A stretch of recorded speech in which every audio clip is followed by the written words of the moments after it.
Hey, who let a civilian in here? Jake Morrison, 6 feet 2 inches, 240 pounds of muscle, turned toward the door. This room's classified. Someone called out. Maybe she's lost looking for admin. Sarah crossed to the conference table, set down a thin folder. Movements economical and precise. Major Bradford raised an eyebrow. Miss, I don't know who cleared you. Not miss, Sarah said, voice soft. Ma'am. Captain Linda Pierce shook her head. Great. Another sensitivity case waiting to happen. Your map's wrong. Sarah pointed at the tactical display. Wind calculations off by 0.3 m/s at that elevation. Fatal error at 1,200 meters. Jake burst out laughing. Oh, now she's a ballistics expert. Sergeant Dave Patterson narrowed his eyes at the map, lips pressed thin. What time does the briefing start? Sarah pulled out a chair. The door swung open. Colonel Patricia Moss stepped through. Everyone sit. We have a high-value target and a major problem. The room settled. Moss activated the projection screen, an aerial image of a fortified compound. This is our target. Enemy commander, codename Havoc. Khalid Hassan. Escaped military prison 3 weeks ago. She clicked to the next slide. He's neutralized 3 coalition patrols. 17 civilians dead. He's escalating. Sarah's fingers began tapping the table in a steady rhythm. Lieutenant Emma Rodriguez watched, noting Sarah's unchanged expression. The problem, Moss continued, is his counter-sniper team. They took out Corporal Jenkins last week. Heaviness settled over the room. What's the engagement range? Patterson asked. Between 800 and 1,400 meters. But getting a team in position without detection is primary concern. Then we go in hard and fast, Jake said. Pierce cut in. That approach got Jenkins killed. We need finesse. Sarah spoke. The elevation data is incorrect. Every head turned. These markers show 400 meters elevation, but barometric readings indicate 520 meters. Patterson pulled out his tablet, fingers flying. After 30 seconds, she's right. 515 meters. So what? Jake challenged. We adjust. 120 meters, Sarah corrected. At 1,400 meters with current wind patterns, that's 4 meters in elevation adjustment. Combined with incorrect wind calculation, you're off by 8 inches. At that range, 8 inches is the difference between a headshot and a miss. Complete silence. How did you calculate atmospheric density from a weather report? Patterson asked. Barometric pressure, temperature, standard lapse rate. Basic math. Sarah returned to her seat. Bradford leaned back. Who are you? Before Sarah could answer, Moss intervened.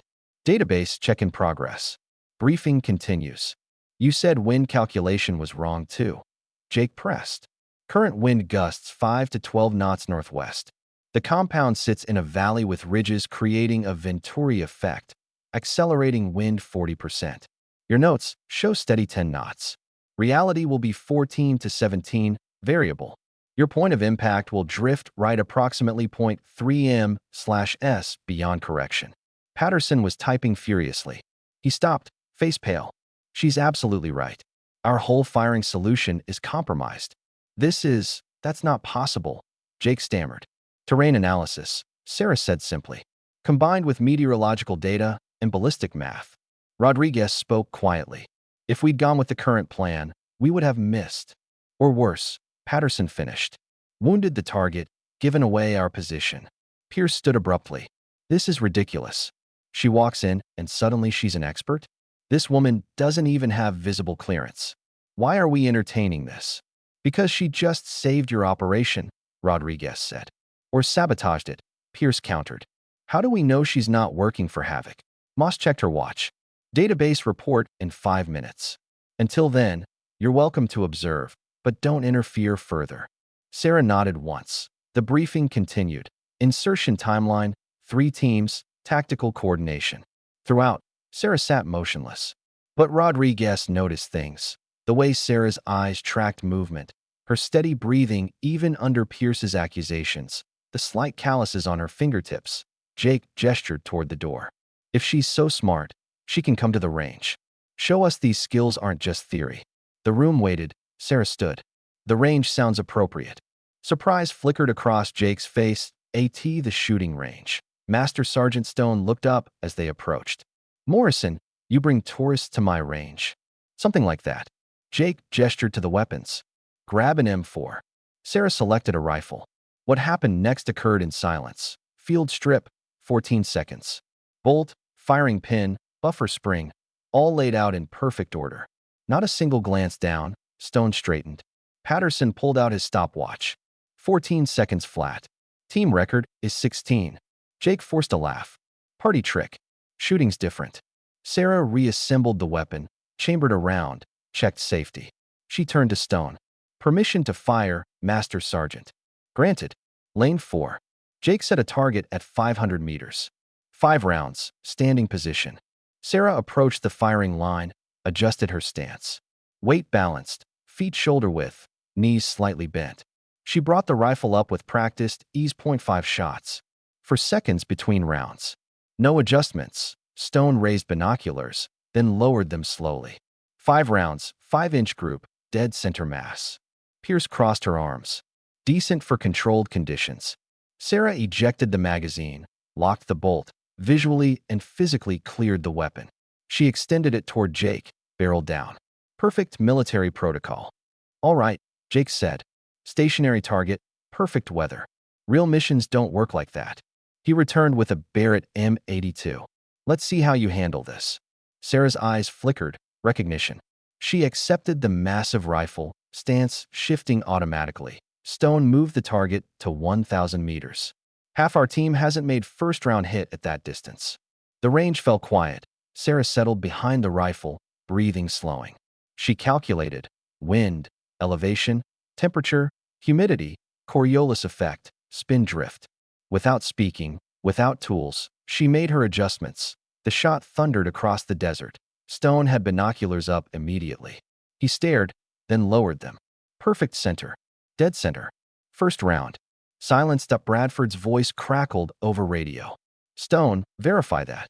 Verified, sir. First round hit at 1,000 meters, perfect center mass. Pause. Who is that shooter? The civilian consultant, sir. Longer pause. Rodriguez, get a runner to operations. I want that database report now. Sarah stood, safed the weapon, began clearing it. Her expression unchanged. No pride, no satisfaction. How did you? Jake stared. Basic ballistics, Sarah said quietly.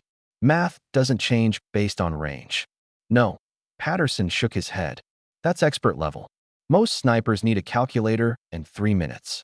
You did it in 90 seconds in your head. First time touching that rifle. Williams approached. What unit did you say you were with? I didn't. Right. But you were with someone. That's not civilian shooting. That's operational level performance. Back in the Tactical Operations Center, Bradford waited. Chewing a word. The others hesitated. Everyone else, I need the room, Bradford ordered. They filed out. Bradford studied her. Your database check shows top secret clearance with SCI access.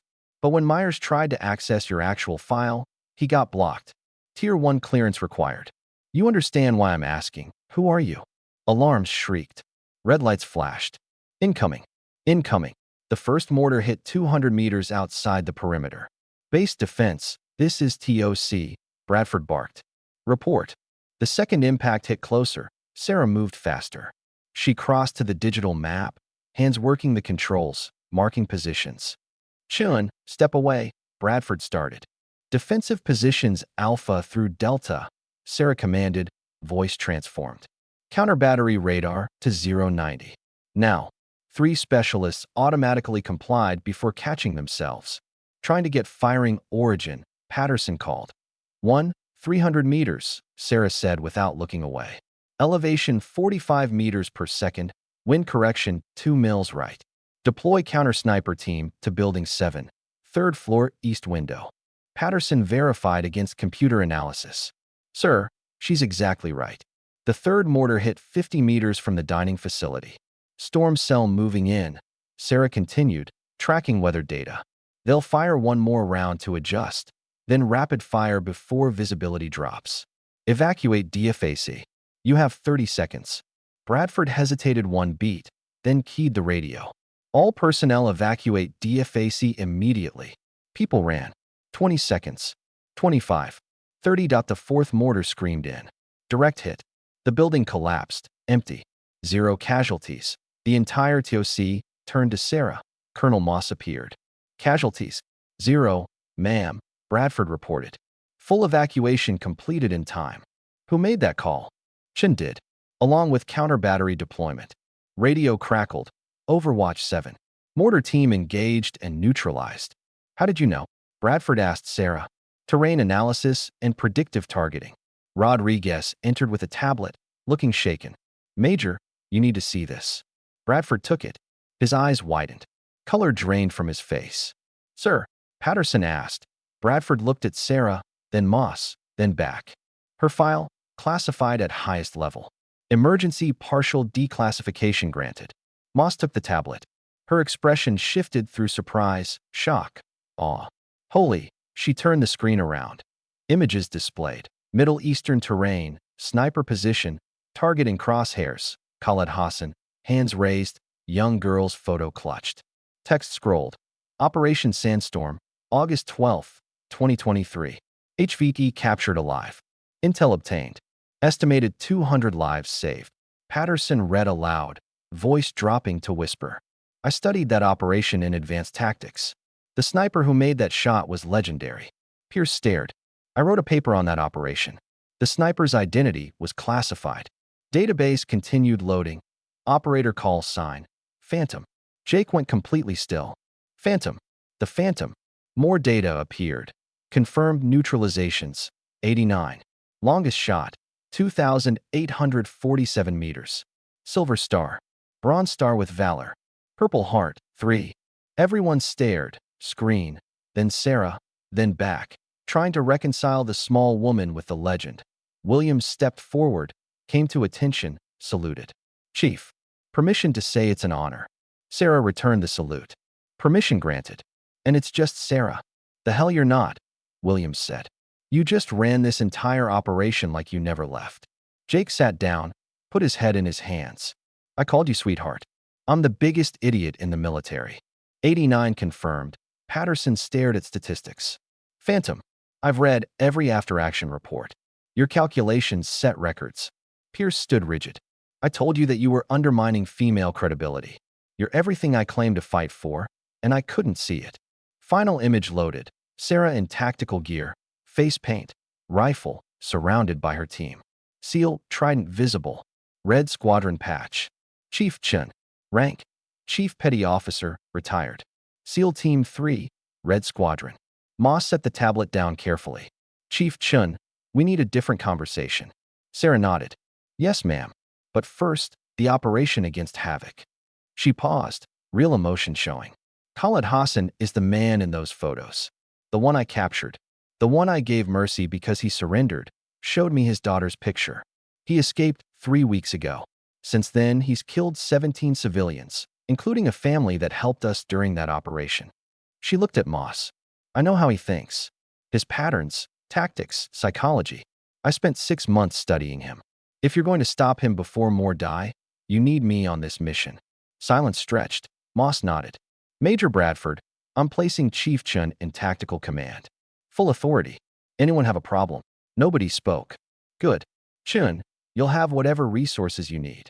For 3 days, Sarah transformed the operation. Multi-axis infiltration, diversionary elements, precision timing. She ran the team through simulations 6 times, refining until movement became automatic. By evening of the 3rd day, final briefing. Sarah had them walk through verbally, every role, backup procedure, contingency response. 90 minutes. Not a single mistake. Questions? Sarah asked. Martinez raised a hand. Chief, what happens if Havoc tries to surrender again? The room quieted. Sarah met his eyes. Then we accept his surrender and take him into custody alive. That's what separates us from him. We don't abandon principles when inconvenient. Mercy was right 2 years ago. Justice is right now. But justice means trial and accountability, not revenge. She paused. However, if he presents lethal threat to any team member, rules of engagement are clear. 0200 hours. Moonless night. 8 operators moved through darkness. Sarah led, navigating by night vision and intimate terrain familiarity. Behind her, the team followed in perfect spacing. They wore thermal masking gear, disrupting heat signatures. They reached waypoints ahead of schedule, moved through the narrow ravine system. When Sarah stopped suddenly, fist raised, the team froze. A silhouette appeared on the ridge above. Guard patrol, exactly where Sarah predicted, exactly when. The team remained motionless. After 2 minutes, Sarah signaled forward. Position Bravo, 0332, 2 minutes ahead. Sarah established holding position, waiting at AT-0358. She gave the signal. All elements, radio check. Confirmations came one by one. Phantom to all elements. We are go. Execute on my mark. She paused. Mark in 3, 2, 1. Execute. Diversionary explosion lit the night. Decoy compound 3 kilometers away. Guards turned toward sound. Assault team breached simultaneously. Perfect timing. They flowed through the compound. Contact left. Gunfire. Brief. Then silence. 2 guards neutralized. Non-lethal force. Proceeding. Through her scope, Sarah tracked movement. There. Havoc, moving toward back exit. Havoc is fleeing through back entrance, Sarah reported. Moving to intercept position Delta. She and Patterson relocated rapidly, 300 meters in 90 seconds. They settled into position. Through the scope, Havoc running hard, weapon clutched, looking back. Fear evident. Range 1,380 meters, Patterson called. Wind 5 knots left to right. Sarah made micro-adjustments, calculating ballistic solution automatically. I have the shot. Clear to engage. Williams confirmed. Sarah's finger moved to trigger. Perfect sight picture, breathing, position. Havoc stumbled, fell, dropped his weapon. It clattered onto rocks, out of reach. He looked back, then slowly raised his hands. Phantom, he called. Phantom, I know you're there. I surrender. Please, like before. I surrender. Sarah's crosshairs steady on his chest. Phantom, Patterson said quietly. Your call. Through the scope, she could see his face. Older, weathered, but recognizable. Do you remember your daughter? Sarah called out that Havoc's hands trembled. Yes. Yes, of course. Do you remember showing me her photograph, asking me to spare you for her sake? I remember, Phantom. Then you remember I gave you mercy when I could have given death. A chance to be a father again, make different choices. Her voice remained calm. And you threw that away. 17 people dead, including the family that helped us, helped you. You chose violence over redemption. You betrayed the mercy you were given. Sarah adjusted aim slightly. I should kill you now. Justice for those 17 people. For your daughter, who's now an orphan because you chose this path. Havoc's hands remained raised, shoulders shaking. Then do it. I deserve it. You do deserve it, Sarah agreed. But that's not my decision to make. I gave you mercy once because I believed in possibility of change. You proved that belief wrong. But I won't prove myself wrong by abandoning principle when it becomes difficult. She keyed radio. All elements. Target is surrendering. I'm holding Overwatch. Assault team, move to secure. Within 2 minutes, they had him in custody. No resistance. Phantom to TOC. Havoc is secure. 0 friendly casualties. Mission complete. Williams' voice came back, thick with emotion. Outstanding work, Phantom. Bring everyone home. At dawn, debriefing room. Team assembled, exhausted but victorious. Chief Chun, Moss began. I've overseen hundreds of operations. What you accomplished represents the gold standard. 0 casualties, objective secured. Exceptional doesn't begin to cover it. Jake stood. Ma'am, Chief Chun didn't just lead successfully. She transformed this team. 3 days ago, we were good operators with bad attitudes. Today, we're better because of what she taught us. He looked at Sarah. Thank you, Chief. Patterson added. Every calculation, every prediction proven correct. More than that, the patience and principle under pressure. I'll never forget. Pierce approached. Chief, I'd like to formally request permission to work with you on future operations. Rodriguez smiled. I think we'd all follow you anywhere. Sarah accepted praise with humility. You were all excellent. You learned, adapted, executed perfectly. That's a reflection of your capability. Moss called for attention. SOCOM has reviewed this operation. They're formally requesting your permanent reinstatement, full rank restoration, choice of assignment. Applause erupted. Thank you, ma'am, Sarah said. I'll need to consider it carefully. Take the time you need. Later, Sarah stood alone looking at tactical maps. Williams approached. You're not going to take the reinstatement, are you? I don't know yet, Sarah admitted. Part of me wants to, the part that remembers why I joined. To serve, protect, make a difference. She shook her head. The other part remembers why I left. The cost. Seeing Havoc's face through that scope, having to make that choice again.